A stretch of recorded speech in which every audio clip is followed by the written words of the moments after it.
तर मुलींनो, मला तुम्हाला एक सांगायचं आहे, जर मुलगा निर्व्यसनी असेल, चांगलं मेहनत करत असेल, कामधंदा करत असेल, 15-20 हजार महिना कमवत असेल, त्यानं जर तुमचं पोट भरत असेल तर त्याच्यासोबत बिंदास लग्न करा.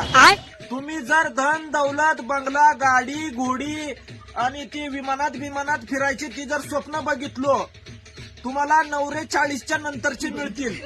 त्याच्यापाशी पैसा तर असन पण शेमनाचा खाली लोळलेला टायमाला त्याचा घोडा काम करणार नाही. त्याच्यानंतर तुम्ही बाहेर लफडे करणार, पैसा इकडून घेणार, लफडे तिकडं करणार, नाव खराब होणार, पुण्या दिवशी सापडलो का कुत्र्यावनी मार खाणार, बाहेरच जिंदगी तुमची सडणार. त्यामुळं जवान पोरासोबत खटाखट पोरासोबत लग्न करा. गाडी एकदम पटरीवर चालते, धडाधड डब्बे मागच्या आपटतेत, काही अडचण नाही. उगा येडझळवणी करायचं नाही तसलं.